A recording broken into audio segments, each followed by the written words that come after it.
안녕하세요. 춘천 한마음교회 박숙래입니다. 저는 믿음의 가정에서 자란 신앙 좋은 사람을 만나 결혼하면 행복할 것 같아 그 꿈을 이루었는데요. 현실적인 어려움 앞에서 남편을 판단 정지하며 살다가 부활하신 예수님을 만나 행복한 가정을 이루게 된 간증을 하려고 합니다. 저는 마을 구석구석 까만 석탄가루가 날리는 탄광촌에서 자랐어요. 아버지는 석탄을 캐는 광부셨는데요. 노동운동을 하시며 세상에 대한 불만들을 늘 술로 풀곤 하셨어요. 그래서 자주 일을 빠지시게 되었고 일한 만큼 월급을 받으셨기에 월급 봉투는 늘 가벼웠어요. 또 술 주사도 심해서 엄마와 자주 다투셨는데요. 부모님이 다투실 때면 아버지가 지쳐서 주무실 때까지 한밤중이라도 밖으로 돌아다니거나 이웃집에 가서 지내곤 했어요. 시간이 지날수록 이런 아버지를 피해 친구 집에 가서 지낸 일이 많아졌고 그러던 어느 날 친구의 전도로 교회를 다니기 시작했습니다. 교회에서 혼자 예배를 드릴 때마다 온 가족이 함께 예배를 드리는 친구들이 너무 행복해 보이는 거예요. 얼마나 부럽던지 저도 믿음의 가정에서 자란 믿음 좋은 남자를 만나 결혼하면 행복한 가정을 이룰 것 같았어요. 당연 저의 결혼 조건 1순위는 교회 다니는 믿음 좋은 사람이었어요. 작은 시골 동네에서 술로 인한 부모님의 잦은 다툼으로 부모님을 부끄러워하게 되었고 점점 원망하는 마음이 생겼어요. 나이가 들수록 이런 가정 환경에 대한 열등감은 점점 커져갔는데요. 교회에서만큼은 자존감 없는 나를 포장하고자 열심히 신앙생활을 하였고 나름 신앙 좋은 청년으로 인정받게 되었어요. 저는 교회에서 밤을 새며 학생회 활동에도 적극 참여하였고 주일학교 교사와 여러 가지 봉사도 하며 모든 것을 교회 중심으로 움직였어요. 수련회나 부흥회 그리고 각종 기도 모임과 성경 공부 모임에도 집중하면서 변화된 삶을 살고 싶었어요. 때론 금식 기도도 다니고 서울의 삼각산에 밤 기도까지 다니면서 뜨겁게 신앙생활을 했어요. 제가 열심히 교회 생활을 하면 다른 친구들처럼 행복할 것 같았거든요. 나이가 들어 결혼을 생각할 무렵 제 결혼 조건에 딱 맞는 청년이 저에게 프로포즈를 하는 거예요. 함께 중고등부 활동을 하며 지켜보았던 형제인데요. 아버지는 장로님, 어머님은 권사님으로 믿음의 가정의 자녀였어요. 학생회 회장을 선출하는데 그 형제는 선배들보다 많은 표 차이로 회장에 당당히 당선되었어요. 그것도 2년 연속으로요. 회장으로서 학생회를 적극적이고 진취적으로 끌어가는 모습을 보니 너무 멋있어 보이는 거예요. 그리고 노래도 잘하고 신앙도 좋아서 많은 여학생들의 마음을 사로잡는 일명 교회 오빠였어요. 그런 사람에게서 결혼하자는 말을 들었을 때 세상을 다 얻은 듯 기쁘더라고요. 이 형제라면 나이 부족한 신앙을 잘 이끌어주고 행복한 삶을 가져다 줄 것 같은 부푼 꿈을 안고 결혼하였어요. 결혼 후 남편이 직장을 따라 춘천에서 결혼 생활이 시작되었습니다. 돈이 없는 상황에서 결혼한 우리 부부는 교회 장로님의 배려로 장로님 댁 2층에서 신혼살림을 시작했는데요. 남편 하나만 바라보고 낯선 춘천이라는 땅이 왔는데 남편은 처음 보는 사람들과 한 집에서 같이 살아야 하는 어이없고 황당한 상황을 만들어 놓았더라고요. 신혼인데 둘만 있는 시간보다 장로님 식구들과 함께하는 시간이 많았어요. 초등학생들이었던 장로님의 자녀들에게 작은 엄마라고 불리며 어색한 관계를 맺어야만 했어요. 저희는 장로님 댁과 함께 식사를 했는데요.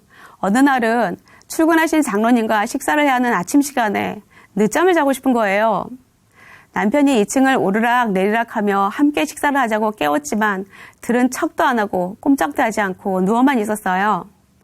낯선 춘천에서의 삶도 정하기 어려운데 처음 보는 사람들과 한 집에서 같이 살아야 하는 현실은 더욱 받아들이기 어려워 이런저런 핑계를 대며 남편을 홀로 두고 친정으로 가버리는 일이 많아졌어요. 장로님 부부의 사랑과 섬김에도 불구하고 이런 낯설고 불편한 환경을 만든 남편이 너무나 원망스럽기만 했어요. 결혼할 때 임시 강사였던 남편의 직장이 불안하다며 걱정하시는 부모님께 큰 소리치며 결혼했거든요. 저는 신앙으로 모든 것을 극복하고 당당하게 잘 사는 모습을 보여드리겠다고 굳게 결심했어요. 또 결혼을 하면 안정적인 교사의 아내로 가난하고 어려운 환경에서 자란 것을 보상이라도 받을 것 같은 부푼 꿈도 있었어요. 그런데 남편은 임용고사에서 떨어지더니 교사의 길을 젓고 다른 직장에서 일을 하더라고요.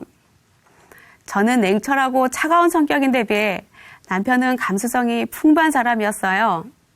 남편이 꼭 가봐야 하는 멋진 음악회가 있다고 해서 따라갔었는데요. 졸다가 일어났는데 아직도 안 끝난 거예요. 너무 지겨워서 오케스트라의 남자, 여자가 몇 명인지부터 시작해서 바이올린, 첼로, 플룻 등 악기들이 몇 세씩인지 숫자를 세면서 시간을 보내기도 했어요. 또 한 번은 아이 생일날이었어요. 돈가스를 준비했는데요. 남편은 아이들과 축하 분위기를 만들겠다며 촛대에 촛불을 켜고 포크 나이프를 준비하며 즐거워했어요. 저는 아니 어차피 먹을 건데 촛불은 무슨? 또 저 많은 설거지는 어떻게 하나 싶어 포크 나이프를 무시하고 간편하게 가위로 돈가스를 뚝뚝 잘라주어 버렸어요. 가진 돈이 없어 불편한 환경에서 시작한 결혼 생활도 힘겨운데 현실적이지 않고 감정에만 치우쳐 사는 듯한 남편이 한심해 보이기까지 했어요. 저는 내정적이고 소극적인 제 성격과는 달리 적극적이고 진취적인 성격의 남편이 좋아서 결혼을 했는데요. 이런 남편과 함께 있으면 나의 열등감도 사라지고 저도 당당하게 살 수 있을 것 같았어요.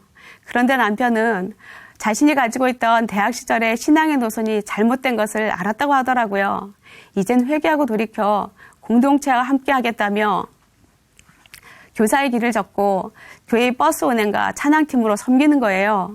제가 기대한 것은 적극적이고 리더십이 강한 남편이었는데 그런 모습이 아니라 교회에서 버스 운전이나 하면서 조용히 지내는 남편이 초라해 보이기만 했어요. 남편이라도 뜨겁게 신앙생활하면 대리 만족이라도 얻고 부족한 나도 좀 포장될 것 같았는데 저와 별반 달라 보이지 않는 남편의 모습은 나를 더 열등감에 빠지게 했어요. 게다가 믿음으로 어떠한 문제도 극복할 수 있을 거라 여겼던 내 신앙의 한계에 부딪히니 교회 지체들과 비교하는 마음까지 생겼어요. 지금 제가 겪고 있는 경제적인 어려움이나 교회에서 충만해 보이는 지체들과의 비교련한 열등감은 남편에 대한 원망으로 이어졌고 남편을 판단 정죄하며 살고 있었어요. 그렇게 원망으로 가득 차 곤고하고 힘든 시간을 보내던 어느 날 작은 교회에서 한 말씀이 제게 들렸어요. 너희를 고와 같이 버려두지 아니하고 너에게 오리라는 말씀이었는데요. 모든 것에 자신감을 잃고 삶에 지쳐 힘겨워하던 저에게 고와 같이 버리지 않겠다고 하시는 그 예수님을 만나 위로를 받고 싶어졌습니다. 저는 무엇을 깊이 고민하는 성격이 아니어서 오랜 시간 교회 다니면서도 누구나 한 번쯤은 고민해봤을 하나님은 진짜 살아계실까? 예수님은 누구시지? 라는 고민은 한 번도 해본 적이 없었어요. 오랫동안 예수님에 대해서 들었기 때문에 예수님이 우리 죄를 위해서 죽고 부활하셨다는 것을 당연히 믿고 있다 생각했어요. 그런데 당연히 믿고 있다고 생각한 예수님을 만나 위로받고 싶어 예수님을 찾았는데요. 내 마음 안에 예수님이 계신지 모르겠는 거예요. 처음 믿기 시작했던 초등학교 때부터 나와 모든 것을 함께 해왔다고 생각했던 예수님이 막상 선명하지 않으니 그제야 내가 예수님과 아무 상관없이 살아왔다는 사실에 큰 충격을 받게 되었습니다. 정말 간절한 마음이 되었어요.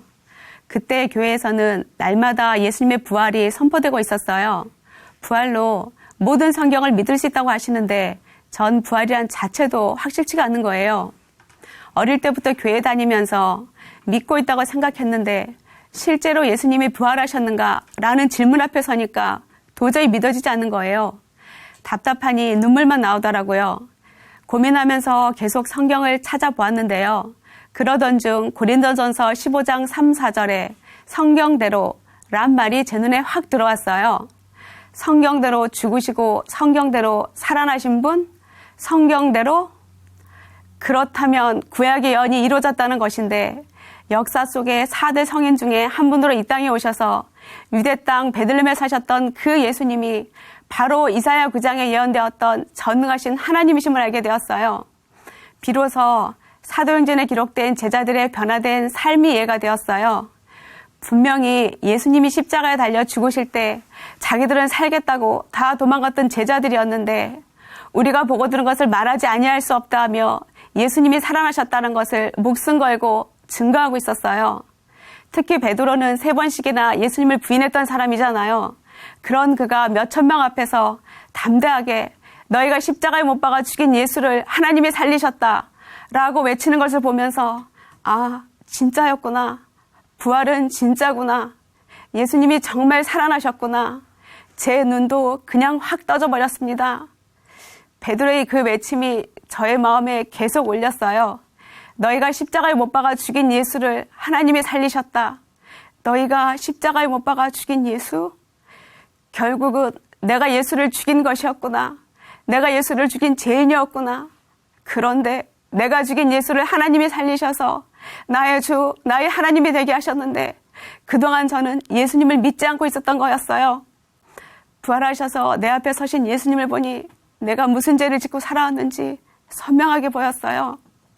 내가 정한 판단 기준으로 내 만족과 내 유익을 위해 예수님이 필요했던 거였어요. 예수님을 인하여 주어지는 축복만 원할 뿐 그분 자체는 관심도 없던 거였어요. 남편이 나를 포장해주기 위한 도구였던 것처럼 예수님도 나에게 행복을 가져다주는 도구로 취급하며 살았습니다. 어릴 때부터 혼자 열심히 교회 다니더니 역시 행복하게 잘 사는구나. 이런 인정을 받고 싶었던 것이었어요. 나를 드러내고 싶은데 잘 되지 않고 이런 나를 포장이라도 해줄 남편을 기대했지만 기대에 미치지 못하는 남편을 판단하고 정죄하며 원망하였던 이유가 예수님을 믿지 않았기 때문이었어요. 어려운 가정 환경에서 자란 열등감 때문에 또 내 기대에 채워지지 않는 남편 때문에 행복하지 못한 것이 아니라 예수님을 믿지 않았기 때문에 삐뚤어진 열등의식으로 가득 차 비교하고 판단하고 정죄하며 원망하며 힘든 삶을 살았던 것이었어요. 주님이신 예수님을 믿지 않고 내 인생은 내 것이라고 내 마음대로 잘 살아보겠다고 발버둥치며 예수님을 이용했던 저는 마귀보다 더 악한 중심을 가진 자였습니다.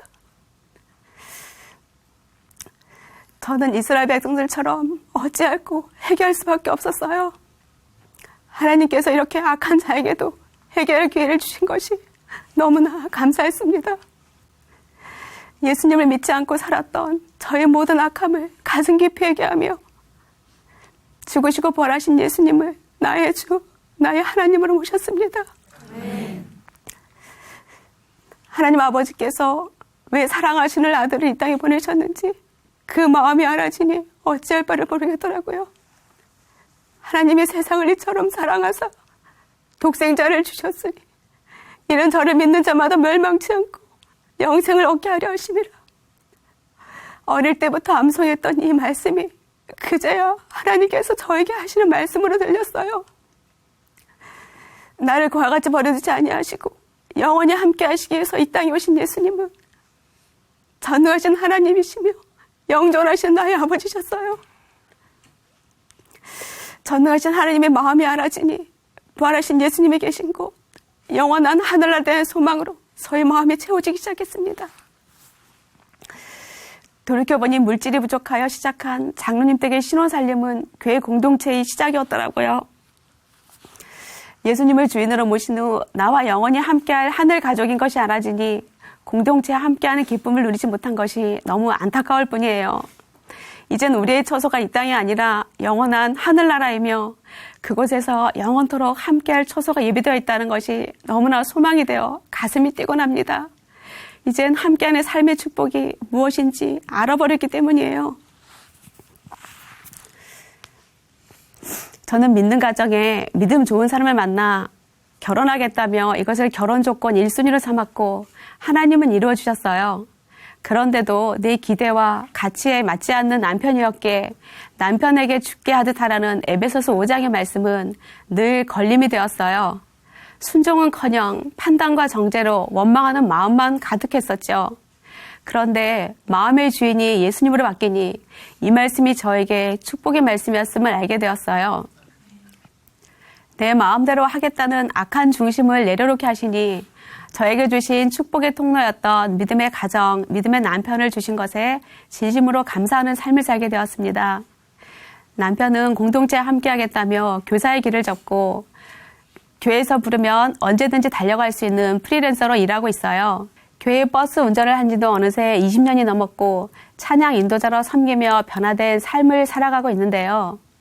저는 매일 버스 운행을 하는 남편 때문에 새벽에 일찍 일어나야 하고 또 여행이나 다른 곳으로 움직이는 것이 자유롭지 못해 불만일 때가 종종 있었어요.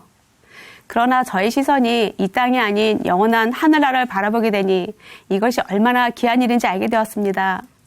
어쩌다 남편이 몹시 피곤한 날 새벽에 일어나지 못해 버스 운행을 못 나갈 때가 있는데요. 지체들은 추운 겨울에도 칼바람을 맞으며 기다리다 남편에게 전화를 해요. 남편은 깜짝 놀라서 미안한 마음으로 서둘러 나가곤 했는데요. 예전에는 그냥 택시를 타고 교회에 가지 꼭 전화를 걸어야 하나 야속한 마음이 들기도 했어요. 지금은 지체들 통하여 깨워주시고 하늘의 상을 쌓을 수 있는 기회를 주셨구나 감사한 마음이 들어요.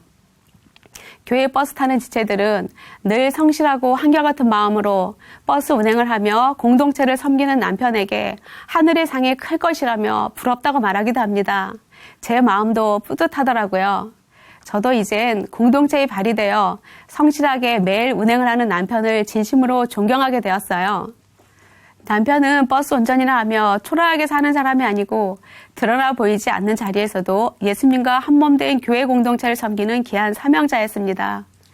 저는 믿는 사람과 만나 온 가족이 함께 교회 다니는 것을 무척 부러워했었는데요. 이제는 저도 친정엄마와 막내 동생의 가정까지 함께 신앙생활을 하면서 예전에 제가 꿈꿔왔던 온 가족이 함께 교회 다니는 행복한 가정이 되었습니다. 술로 인생을 보내신 아버지는 부활의 복음을 듣고 하나님께 회개하고 예수님을 주인으로 영접하신 후 하늘나라로 가셨어요.